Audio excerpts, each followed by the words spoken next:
Hello everyone, welcome back to the day 15 of Advent of Cyber 2024 of TryHackMe. Continuing with our series of the Advent of Cyber, we have reached the day 15. I know this is not the 15th day that I'm uploading, as you can see here that day till day 19th has been showed up, and I was a little bit busy in my life doing some stuff. So I thought let's postpone the video rather than to compromise on those stuff. Okay, so before any further ado, let's just dive into the video and understand about what is there for us today. So today is about Active Directory, and it says the story. Let's dive in without any further ado. Ahead of SOCMAS, the team decided to do a routine security check on one of the Active Directory domain controllers. Upon some quick auditing, the team noticed something was off. Could it be the domain controller has been breached? With sweat on their brows, the SOC team smashed the glass and hit the panic alarm. There's only one person who can save us. Is that us? I'm happy. Okay, so today's learning objectives are related to the structures of Active Directory, then Active Directory attacks, investigating breach against Active Directory, and all those things. So before we understand and go through that, let's click on the start machine, and they have given us the credentials for all those, I guess, for the Windows system that we'll be interacting today. And you can see that my machine has started to boot up in the right side of my screen. My screen has been split into two halves. So till it loads up, let's understand about Active Directory here. So what is an Active Directory? Okay, before we exactly get into what exactly an Active Directory is, let's take an example. Okay, so consider you are an owner of an organization called as XYZ. So let me put it in here. So let's draw our building and then say we are XYZ organization, and then draw some windows for our company's building, and then big entrance with some those metal detectors and all those things, with few security guards and all those things. Okay, so that's our organization, very secure, very protected and all those things. Fine. Okay, now here there are thousands of employees working in the organization. So let's put it here so that we have nearly 1000 employees working there. Okay, and everyone in the organization has their own personal computers, which is allowed to be brought inside the network. So let's say we have nearly 5000 computers, or one person carrying 5 devices. Let's just take an example, who cares anyway. So 5000 computers here, and some for managing these 5000 computers and phones and all those networks, we have a very big networking system. Okay, so we have our networking here,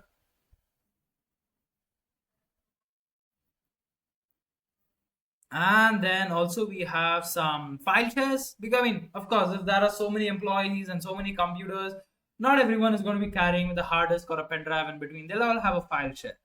So let's draw a file share. Okay, so this is another part. This is the file share that we have. So now I ask you, how are you going to be managing all these things? Now, everyone who is working in the organization should have basic criterias and rules, and set of prerequisites which the computer should be upholding before they exactly connect to my network or access contents which is there in my organization. How am I going to do? You'll say the IT team is going to do, but how is the IT team going to be configuring all these rules for nearly 1000 employees working there and 5000 computers who are being used, right? So it's going to be a hectic thing for managing these things, which is there in an organization and all. So there came up and centralized solution for this problem, where instead of going and manually fixing in and applying group policies, implementing security rules and firewalls and all those things, the organization came up with a solution called as an Active Directory. So what is an Active Directory? Active Directory is nothing but a centralized system which is going to be managing all these things. Okay, so it's a basically, you can imagine it's a server which has all the rules, group policies, and the security criteria which you need to be managing or be and some other stuff, the security rules, and all those things already defined in it. So anyone who's going to be connecting to my network as a user, as an employee, or as a computer, or as a network device, and all those things, it's all going to be going through this Active Directory network, which would then make everything that is coming into the organization be following these rules. So whoever connects to this has to follow everything that is there in the Active Directory, which is configured by the IT team and all those things. And that's the part of the users who are there, and the computers who are going to be connected to the network. So all the components like the computers. Don't mind my handwriting. I'm just writing in a messy way. I mean, you just need to understand the overview of this. And it's also going to be monitoring some networks. It's going to be having some policies for the file share. It's going to be containing the files inside it. There's going to be groups. There's going to be a set of rules in it, and all these things. So this is basically an Active Directory. It's a centralized system which is going to be handling, managing, and monitoring all these file systems, computers, and all those things. So that's an overview of an Active Directory. So what and all does an Active Directory contain, right? So that's important to know before we go further. So an Active Directory can contain something like a user. It can manage users. It can manage groups. It can even manage computers, and it can manage other resources like the networking and all those things. Yeah. So they've given you a description of what and all these things are. You can read through it. But just an overview of it, users are nothing but the employees or the people who are representing a part of service or all those things. They're actual people who are supposed to be following set of rules. I don't mean physically as a people I should be following some rules, but the employees who are there. Okay. So the list of employees who are working in my organization, they come under this category of the users. Okay, so the employees who are working in my organization, and groups, I can have groups of the IT team. Okay, I can have a production team, I'll call them as pro. I can have a networking team, or I can even have the administrative teams, or I can have many such teams in my team. So I can have my own SOC team. I can have my red teaming team. So our red teaming team, okay, or I can have my blue teaming team. So BTT, okay. So these are the groups or the people who are working under different categories of the organization that is there. And then computers, it can be desktops, mobile phones, laptops, and all those things. So they all come under the computer sections of it. So the laptops and phones and all those things. Don't mind my handwriting. It's I mean, I'm just trying to just go with the speed of me talking and just scribbling here. And networking comes related to switches, routers, or even the printers, which is there. So it's going to be containing all those things in the network section of it. So that's the contents, or that's what an Active Directory system would be basically having. Now, for these things, for the users, groups, and computers who are there, we need to have a set of classification. We are supposed to be dividing them. How are we going to be defining them in terms of an Active Directory? So that's where we come into the building blocks of an Active Directory. That's first thing, it's a domain. So what exactly is a domain? So it's a logical grouping of network resources such as users, computers, and servers. So we are dividing these things. So we are dividing it to be the users who are present. We are dividing the computers that is present. So the users, computers, the printers, and all those things, as these are the domains of the Active Directory. So they are the fundamental things which are the users who are going to be using it. So they are the fundamental thing. Upon them, we'll be having things like that. So it's like the physical devices or physical stuff are domains. You can just imagine that as the view of it.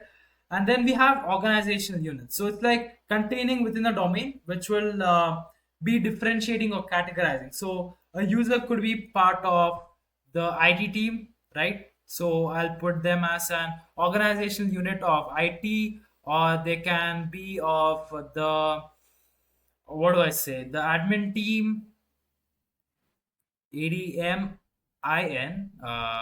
Just don't mind the spelling also. They can even be a part of the production team, which I'll call them as pros. And even computers can be a part of IT team, the admin team, and the pros, right? So all these things. So it's like a bunch of domains for a set of categories like these things: IT teams, production teams, or stock teams, and all those things. So there's that group of domains stored in it. Then comes a forest. Forest is nothing but a collection of one or more domains that are shared as a standard schema. For example, this IT team, admin teams, and production teams, I can put them under the tech team, right? So I can put them as a forest called as tech, or anything related to computers or those things, I can put them under another section called as tech, which would put them into the classification of it. Let me choose a different ink. Yeah. So I'll put them under tech, where it's all related to just computers and printers, nothing else. Or networking devices and all comes under that. I can have another thing called as paper or something like that, where admin teams comes in, script writers comes in, and all those things. So you can have forests. So they are like a bunch of domains and organizational units which are going to be further classified. It's like a higher level of classifying these things. Now, a trusted relation is something where you can have two teams or a same person who's working in the IT team or is also related to the product team. So, production team. So, there might be a relation between them. So, I can have a set of rules configured common for both of them to be working with. That's a trusted relationship. You can read through the description if you're feeling my lecturing is boring. So, just go ahead. So combining these components to establish a distinguished name controller, sorry, distinguished name. So that's the DN. In short, it's nothing but it's going to be defining these names, which is supposed to be unique and can be searchable and those things. So they've given us an example of the DN or the distinguished name. So they have given common name for Maya malware. Then they have given the organizational unit, which is the management team, and DC is Webel, and DC another is the domain controller is the THM. So the TryHackMe server. That's basically an example. What are these? You will understand as you read through this. So core Active Directory components, one is the domain controller, the server which I mentioned earlier, which has all the policies and those things written in it. It's called as a domain controller. That's what manages the authentication process. That's what manages the group's policies and all those things in it. So that's the critical thing, or that's the server which does all these things is called as a domain controller. Next comes the global catalog. That's nothing but a list of contents which is present in the Active Directory. So it's going to be having a list of what and all are present in the domain controller. It can be the users, computers, other organizational units, the names of the departments, and all those things. It's going to be having a list of them indexed format. So that's the global catalog. And LDAP or lightweight directory access protocol is nothing but a service use or query used for searching for these contents which is present in the domain controller. So it's nothing but that process for doing that searching part is done by an LDAP server or an LDAP service. Then comes Kerberoasting authentication. So imagine you want to be, I'm the part of an organization and my computer has to connect to the server. Most of the cases you'll be running a VPN, right? So VPN is nothing but connecting your computer to the servers which is present in the office. So for that, you'll be having an authentication process. So for logging in and to say that yes, you're logging in to monitor all those information, you need to have this authentication done, which is going to be done by a service called as Kerberoast. So it's nothing but a fancy way of saying a security check before you actually log into the server to doing all of your stuff. Okay, so that's the fundamental keys of the Active Directory. Now, the group policies are the ones what I was talking so far. Like, I want to set a policy of passwords. So, what are the criteria that a password should have? So, all those things are the policies. So, group passwords related to the passwords. Sorry, the group policies related to passwords. Okay, or I can even have related to something like network traffic, or I can have something related to login timings and all those things. You can have policies. Okay, I'm not getting on top of my mind the policy names or things like that. But yeah, you can have policies written and configured for specific tasks. So group policy objects are like, for example, as I told, if you have a password policy, I'm going to say a password should be containing minimum of 8 characters and three special characters in it, then uppercase, lowercase, hyphen, spaces, and all those things. So defining these rules is called as a group policy object. So that content of saying minimum 8 characters and so on, they are the group policy objects. So group policy is the password policy. So that's a basic difference and understanding of group policy. So that's what. Now they have given us some contents to read, which says, let's say Mixkitty wants to ensure all the users within the wearable sock follow a strict password policy enforcing minimum password lengths and complexity rules. Here's how it would be done. So they've given us an example of how would this look like. They've told us to go to the group policy management and then right click on the domain controller's name, then create group policy object in this domain and link it here, name the new group policy as password policy, edit the GPO by navigating to computer configuration policies, location and all those things. Okay, so they have given us some contents, so it's nothing but adding up policies to your domain controller. Let's see if we can do that. Let's bring this to full screen or try to interact with it.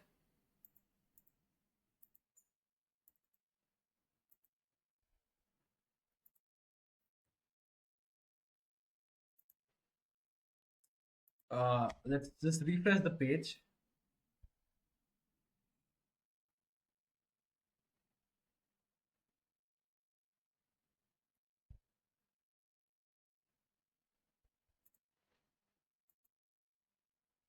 At least open full screen, do something. Yeah, come on.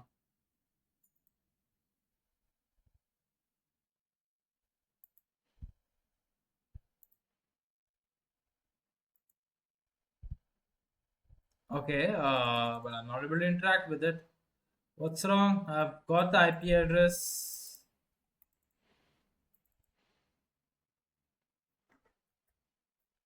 Let's see. I'm trying to refresh.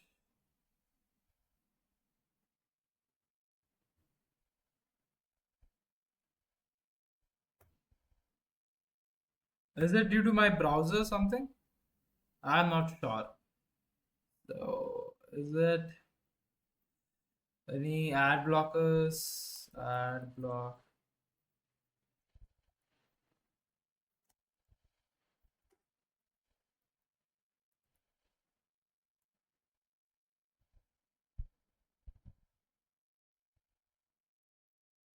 But that's weird. I am not able to interact with it.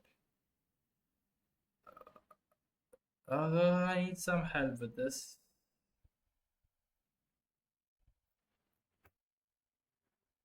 Can I at least increase the time? That I mean, everything else is interacting other than this one.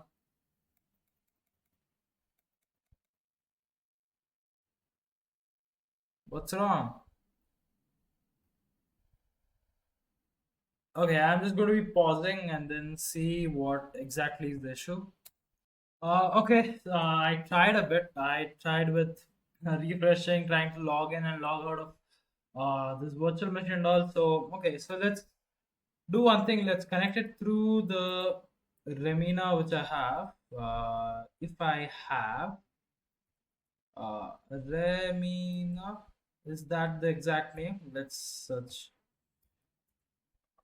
That should be the right name. So yeah, let's use that for connecting with the remote desktop. So yeah, you can watch this video as a part of installing Remina 2 into your system. So let's say Debian. Yeah, the bullseye. Let's select that option. Let's RDP into the system and then do some stuff. So let's open up a terminal and then before the release, no, go for that. Where is the commands or the thing to download?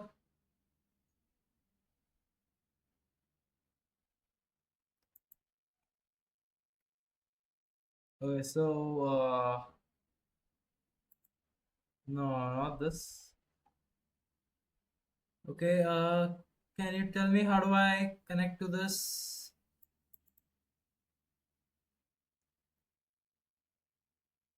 Okay, let's look at some other stuff.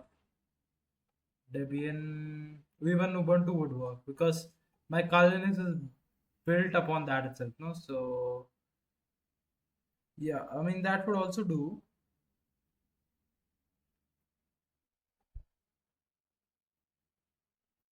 Let's do this. Let's just type it sudo apt install. Let's Google itself. How to install Remina and Kali Linux. Let's Google that. Yeah, it's here. Yeah, so it's sudo apt update upgrade. Let's do that. Sudo apt update and sudo apt upgrade hyphen y. That'll do its job. Hopefully I don't have much upgrades to do. No, I'll kill this and only do sudo apt update because I know I'll be having some updates in it. And this is the command. Okay, so let's copy that. Do it fast. Come on. Is my network really slow today? I don't know. It could be even for that reason. Then launching Remina. That's fine. Come on, yeah, come on, come on, come on.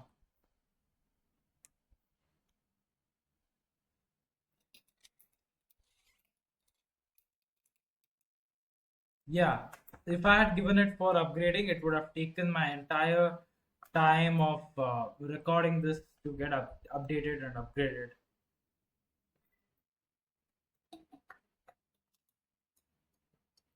I'll do that in the background. Let that be running in the background. So now I guess Remina is installed. Let's open that RDP. Let's click on that new button. Quick connect. Let's say try hack me box. Put a group called as try hack me and labels target machine.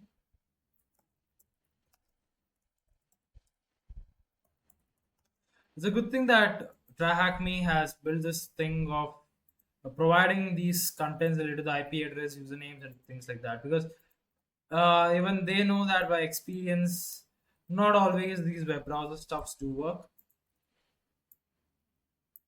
So let's copy these contents, put it in here.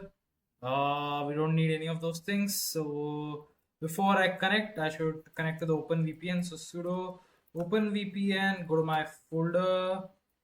It's hopefully is present. Yes.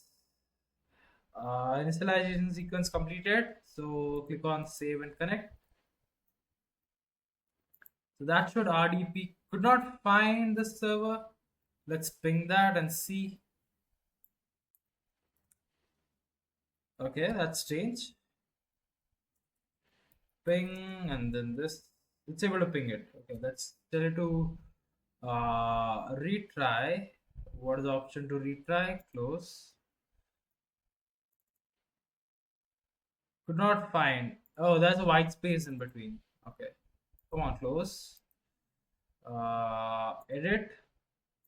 See, that's a white space there. No white space. Look at the password. Okay, so save and connect. Yeah, agree the certificate. Click on full screen. That thing. Save password. Okay, that's good. What happened now? Yeah, do it. Oh, this is the domain. No, let's put that here and then that's the password. So click on save. Okay, yes, that'll do it. Let me kill my ping because I don't want to give a ping of death to the TryHackMe server. Yeah.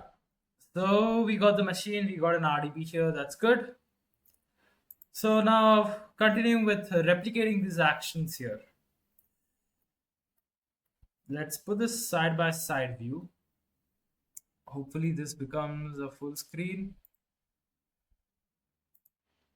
This is too small.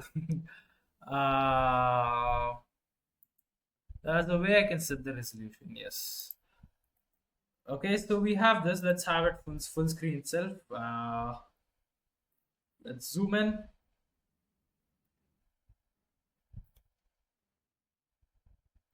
This is too much. This is okay. This is fine.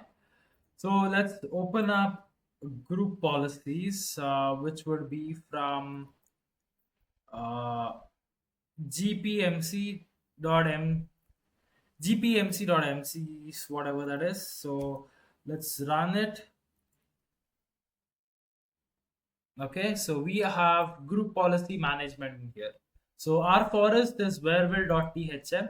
So we can see our forest here, under which we have different domains, under which we have different sites, right? So wherewell.com is the domain, and then we have group policy objects here, and you can see default policies and all enabled and those things. So what we'll do now is right click on the domain, and then the domain what we have, then it should create a group policy object in this domain and link it here. So let's click on our domains and then say not show domain. Okay, not forest. No, here. Okay, click on new. Okay, a new group policy object. That's selected to none. Okay, that's fine.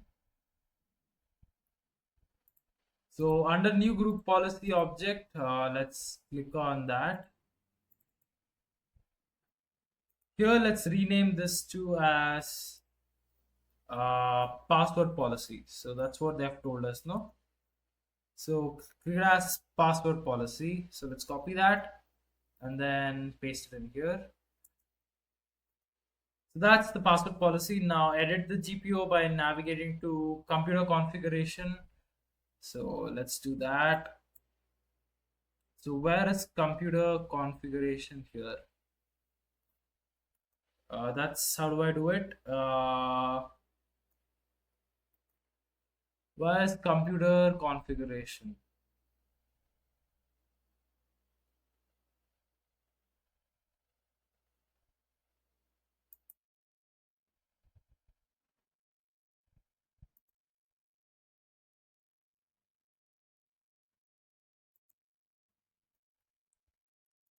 Okay, so we have created the password policy. Now it says edit the GPO by navigating to computer configuration policies and all those things. So right click on this password policy and then click on edit, which then opens up this thing. So computer policies, then what does it say?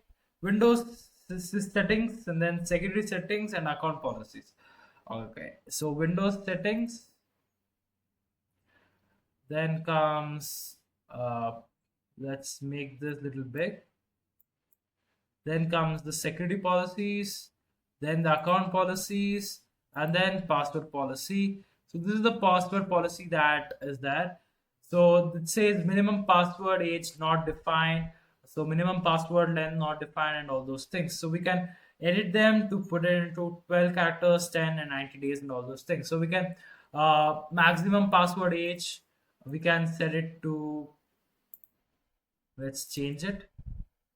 Okay, so define this policy setting and let's say let's put it to 90 days and then click on apply. Yeah, I'll just put that and then click on OK. Then minimum password length should be 16. Let's put as 16. 16 must be at least, okay, minimum password length 14. Can I do more than that? Oh no, okay, fine. So let's click on 14, then click on OK. So minimum password length, audit, and all those things. So we can set rules, configurations, and all those things in this policy. That's the group policy. So coming back to the common Active Directory attacks that we see is one is the golden ticket attack, which is the most popular and the most terrifying type of attack. Where what I do is I try to capture the hash of the password from the authentication process called as ticket granting ticket. So it's basically like a ticket card which says that I'm authenticated even though the server is offline or my computer is offline. Because of this ticket, I can still log into the computer and do my stuff, and then whenever things are online and connected, it can do its process in the backend. So using this ticket granting ticket, that hash things which the computer is going to be sharing, you can use that and then try to impersonate as someone else and attack into the system. For that, they've given the minimum requirements, which is to have a fully qualified domain name. You can just edit that in your system. Then the SID of the domain name, which is the secure ID of the domain name, the username of the account that you want to impersonate. For example, if you want to impersonate me, Pranava Rao, so that's my username. So that should be known to you, and then only then you can try to impersonate me. And Kerberoast ticket granting ticket account password has that ticket which I said. They should be having it for exploiting it. Pass the hash is to capture the hash of the password which is being transferred in between the authentication system and the computer, and then exploit that password. Because Windows has come up with a policy called as to authenticate systems even if they have the hash of the password, because it's not always common to capture the hash of it, that to the right hash. So they have allowed it. Everything has a good feature, which then, but we are taking a advantage of it and then exploiting it. Then Kerberoasting is another process where attackers request for the tickets from the server, and then it's called as service principal name. So it's going to be asking for the ticket, and then we are going to be using that ticket or that hashed password, and then be exploiting the system into doing whatever we want to do after we crack the password in the offline mode. So we have the password which is coming from the Kerberos. We crack it offline, and then we can do whatever we want.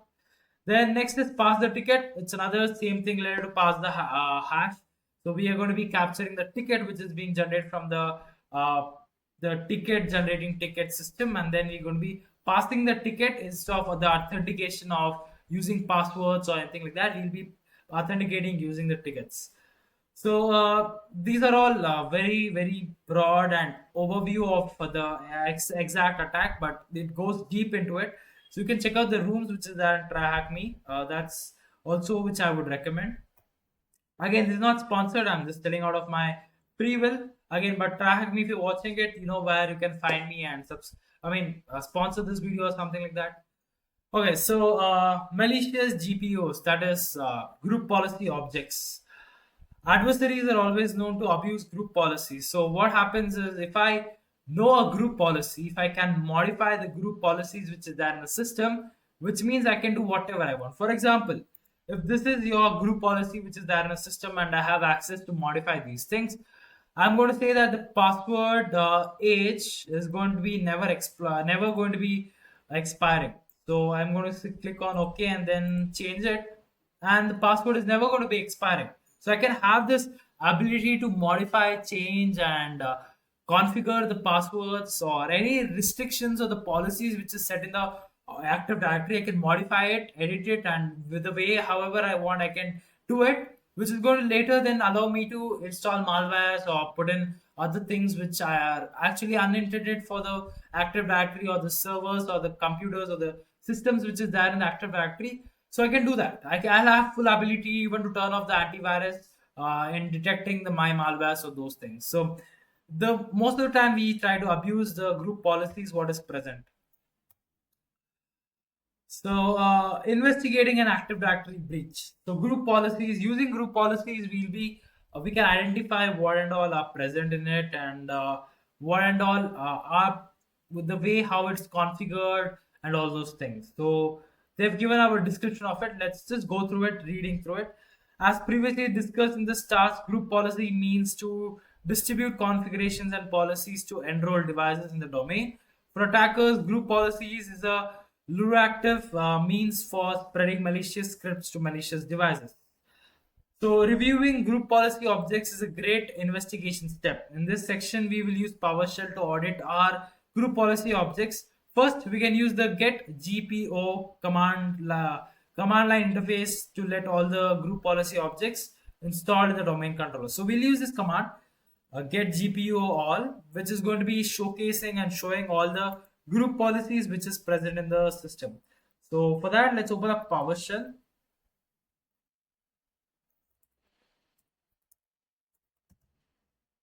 Yeah.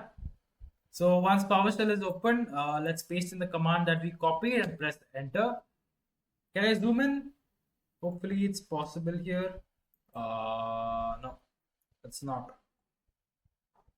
Is there a way where I can go to properties and then say body size? No, the font to be a little big. So let's put it 28. Yeah, this is good. Because if not, for my screen, what I have here, it's too small to look at. Okay, so with the command get GPO, which is get the group policy or objects and all, so we are able to see all the group policies which are present in the system here. So we see the default domain policy, password policy, which we just created now, and then default domain controller policies, and then we also see malicious GPO, glitch, malware, persistence. What is the description? Malicious GPUs to add backdoors. User on all domains on machine. Okay, nice. We have such domain name also. Fine. So yeah, this will showcase all the group policies that we have. So what we can do is this would allow us to look for all out of place group policy objects. We can export GPUs to a HTML file for further investigation to make it easier to see what configuration the policy enforces. For this example, we'll export set wallpaper group policy object. So they have a group policy called as set. Okay, set wallpaper. Let's replicate the same thing, but let's modify it to the group policies what we have here, which is the malicious GPO. So let's do that. Let's paste in here, copy that, paste it here, and then let's change some contents. Put this as Maya malware. No, let's put as glitch, not Maya. But I know this is the hands of Maya. So glitch malware. Okay, and then name is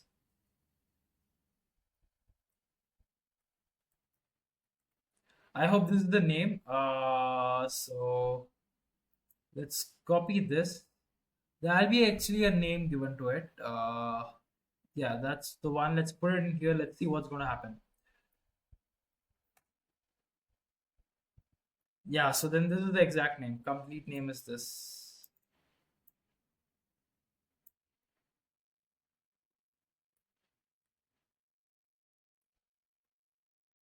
Oh, not that. Let's modify this one. There's a white space here. Let's remove that.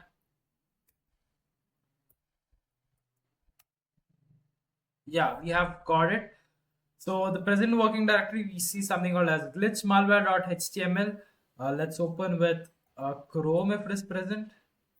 No Edge. We are left with the internet browser.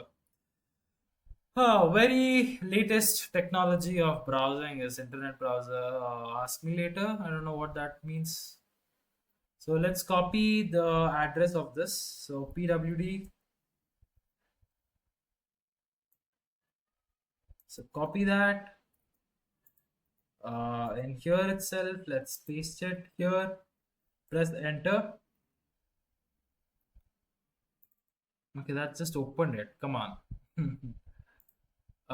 So here we see all the related things related to the domain which was used and all those contents in a very graphical and good views. Okay, so that's how it is supposed to be looking. So that's how you can export things from it. Okay, now let's continue. So then opening HTML in the file browser, so you can see all the information. That's what they've given. Do we see the date when it was made?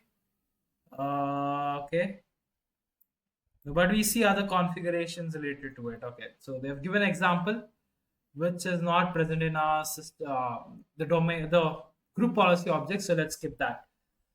So from the screenshot above, you can see that the policy sets the desktop wallpaper of a device using the image located in the cthm.jpg domain controller. That's good. Okay, that's whatever. So domain names are naturally likely to have many group policy objects. we can use the same get GPO command line with a bit of PowerShell foo to list only the GPOs that were recently modified.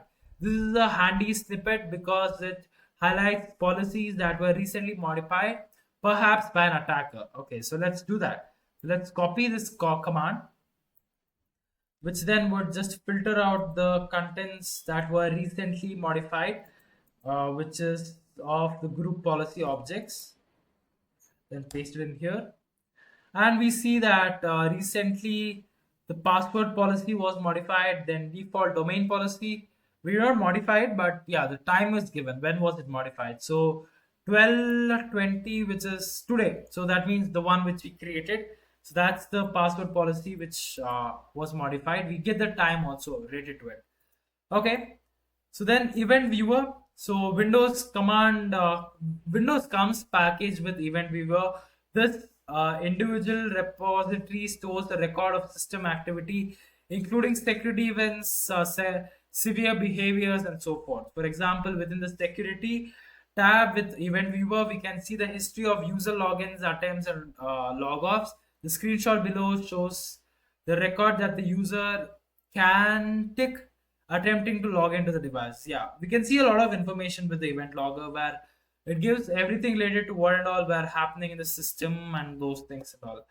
So user auditing. User accounts are valuable and often useful for methods of attack.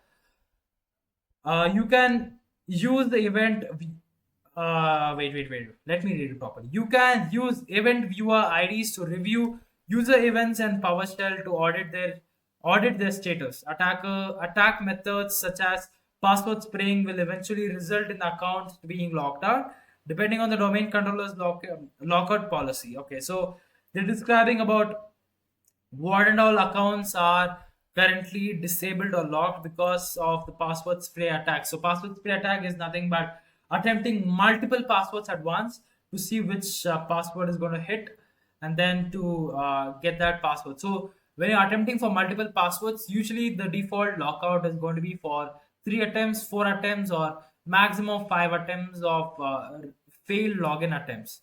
Okay, so let's look at the things. So let's put it in here. Let's copy this. Again, put it in here.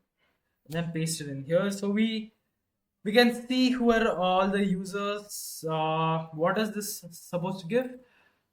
Okay, to view all the locked out accounts, you can use search AD account commandlet, applying some filters.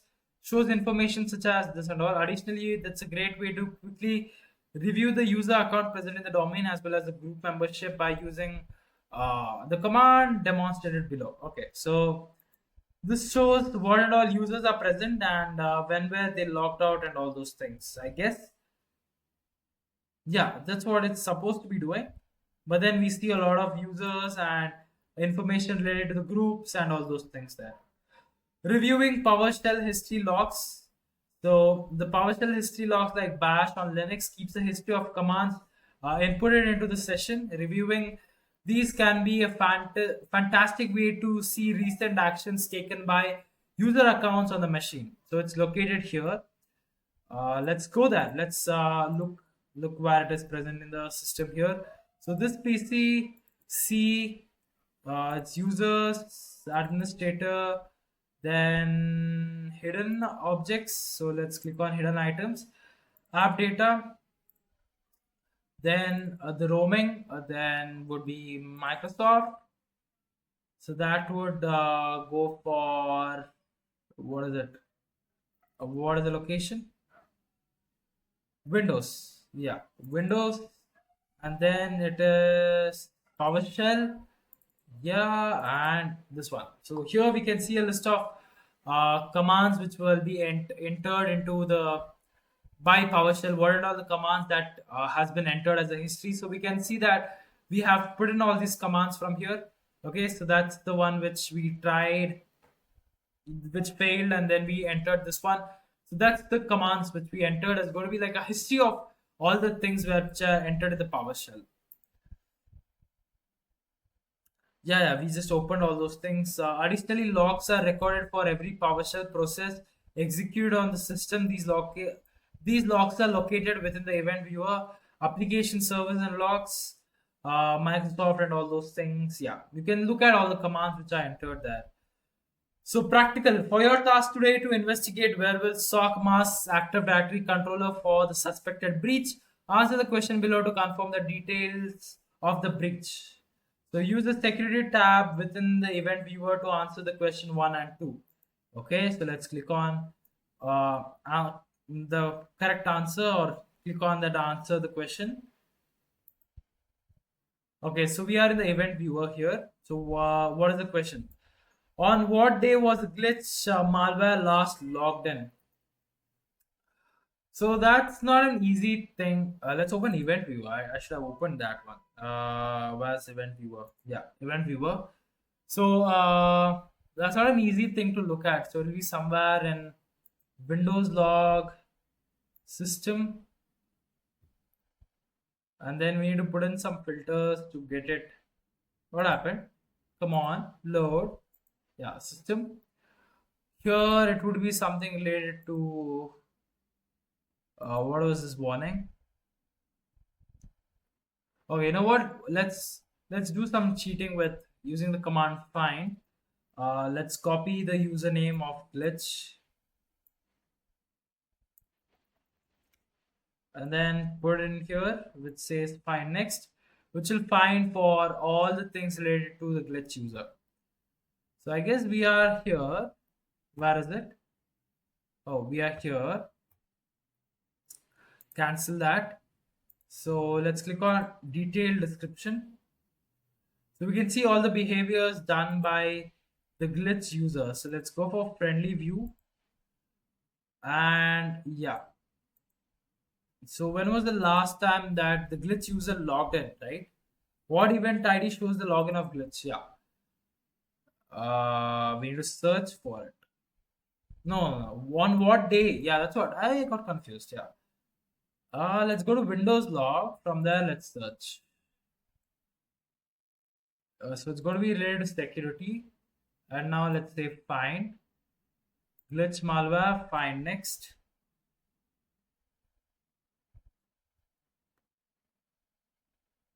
Okay. So click on what is in general. Yeah, close general. Do I see the time? No. What is this?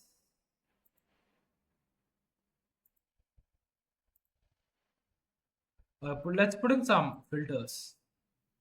So let's say users is glitch and login.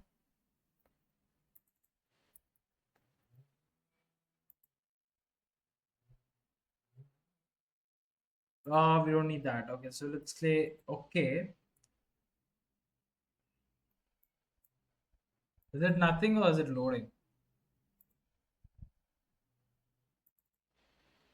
What about in setup? Do we? It's usually the security that we have this.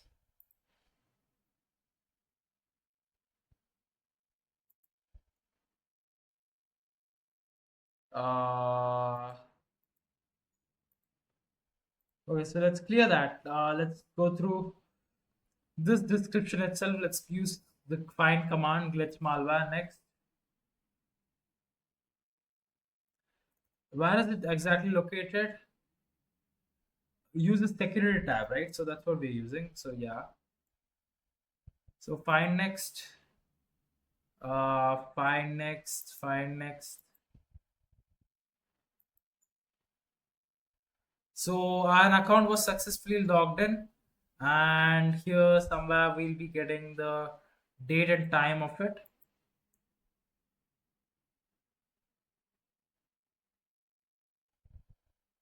Let's go for a detailed view, and then somewhere the time is going to be given to us.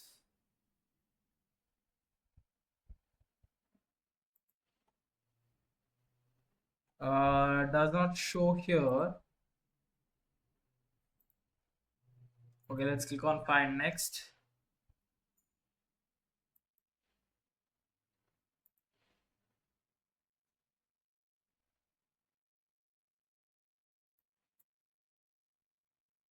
What am I missing here? Oh yeah, the date was here, no? Yeah, sorry, I did not see that. The date is already here, which is the 11th. Okay, this is always in the opposite format. Like it says month first, then date, and then year. So we need to put that in the reverse format, which is going to be 07/11/2024. Yeah, I'm already in 2025.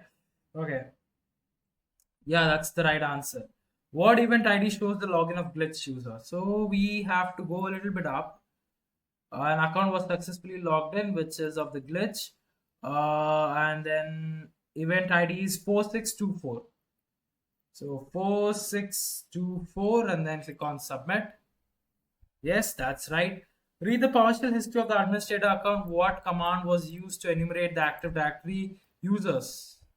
Okay, so let's come here and then open up our notepad. And these things are what we entered. I guess this one, because it says, yeah, member of and all those things. So let's come back and put it here.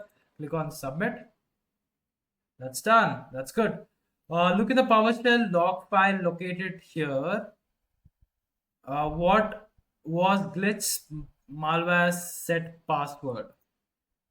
Okay, so PowerShell log file located in the application and service, Windows PowerShell. Okay, so here,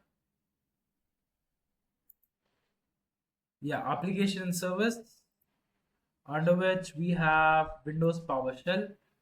So here, let's look at something called as password.